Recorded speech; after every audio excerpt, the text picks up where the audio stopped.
ছেলেটির বয়স যখন ৮ বছর, তখন তার বাবা তাকে মাউন্ট এভারেস্টের ছবি দেখিয়ে বলেছিলেন, তুমি কি পারবে এর চূড়ায় উঠতে? বুঝেই হোক আর না বুঝেই হোক, ছেলেটি দৃঢ়স্বরে সেদিন বলেছিলেন, হ্যাঁ পারব। মনের আশাকে বাস্তবে রূপ দেওয়ার জন্য স্কুল জীবন শেষ হতেই ইন্ডিয়ান আর্মির সিকিম ডিভিশনে ভর্তি হওয়ার জন্য মনস্থির করল সেই ছেলেটি, যাতে হিমালয়কে আরও কাছে থেকে জানা যায়। কিন্তু বিভিন্ন কারণে সেই ছেলেটির আর ভর্তি হওয়া হয়নি। হতাশা চেপে রেখে কিছুদিন পর ব্রিটিশ আর্মির এয়ার ডিভিশনে সে যোগ দেয়, আর মনে মনে স্বপ্নের বীজ বুনতে থাকল হিমালয়ের সর্বোচ্চ পর্বতশৃঙ্গ এভারেস্টের চূড়াকে নিয়ে। এর মাঝে জাম্বিয়াতে ফ্রি ফল প্যারাশুটিং করতে গিয়ে মারাত্মকভাবে আঘাতপ্রাপ্ত হয় ছেলেটি। ভেঙে যায় শিরডারার 3টি কশেরুকা। ডাক্তাররা দেখে শুনে বলে দেয় আর কোনোদিনই হাঁটতে পারবে না এই ছেলেটি। আর্মির চাকরিটিও তাকে সেই সময় ছেড়ে দিতে হয়।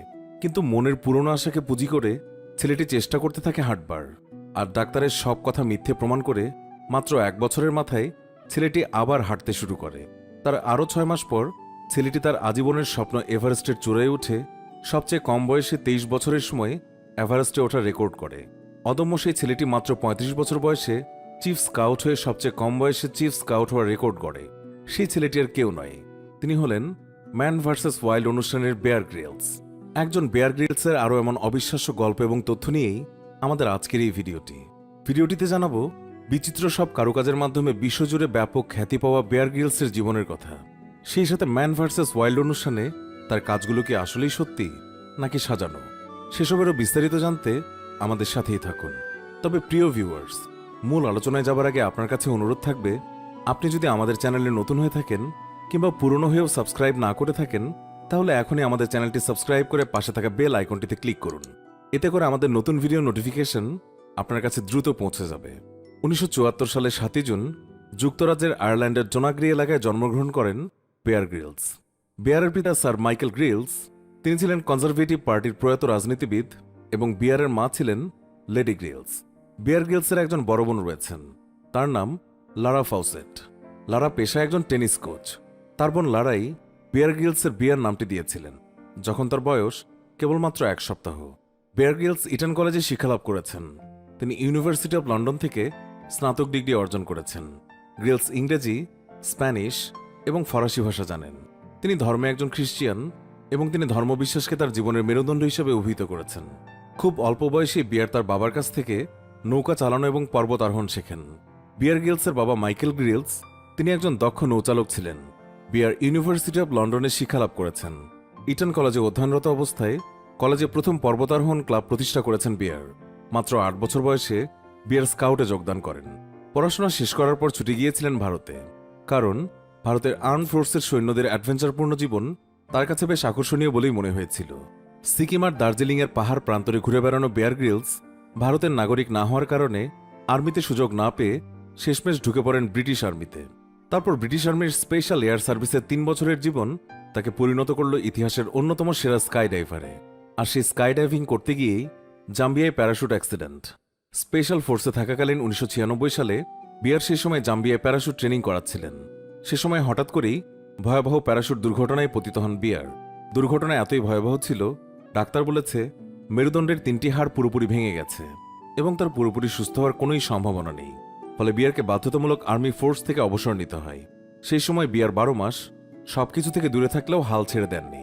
পরিশ্রম করে গেছেন, লড়াই করে গেছেন তার ভাঙা মেরুদণ্ডের বিরুদ্ধে।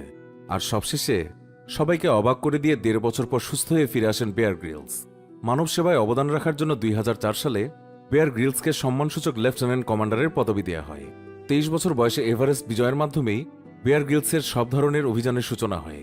এরপর শুধু একের পর এক রেকর্ড ভেঙেছেন। বলা যায় জীবনে যত অ্যাডভেঞ্চার করা সম্ভব তার সবকিছুই কিছুটা হলেও করে ফেলেছেন তিনি।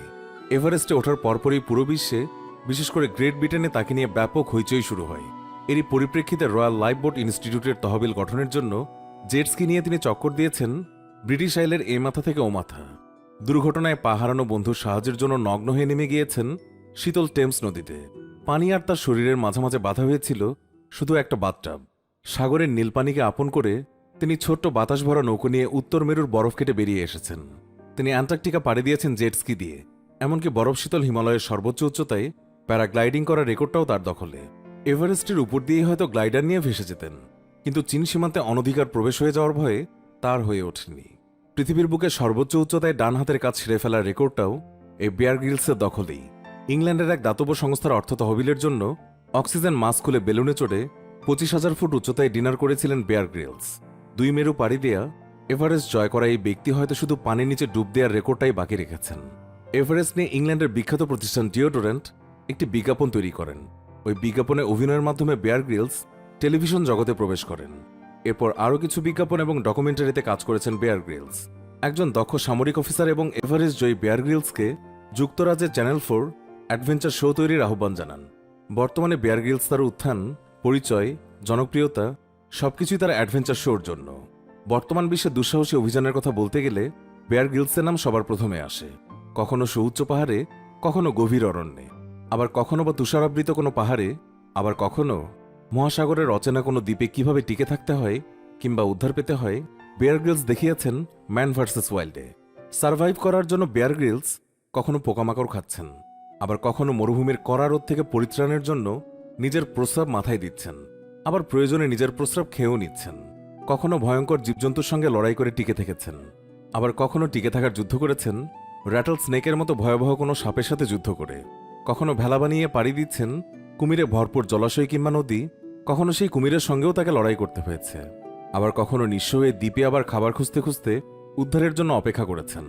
ভয়ঙ্কর সাপ ধরেও তাকে খেতে হয়েছে।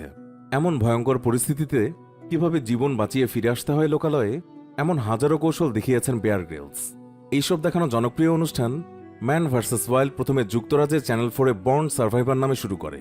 পরে এটি অস্ট্রেলিয়া, নিউজিল্যান্ড, কানাডা এবং ভারতসহ বিভিন্ন দেশে ম্যান ভার্সেস ওয়াইল্ড নামে প্রচারিত হয়।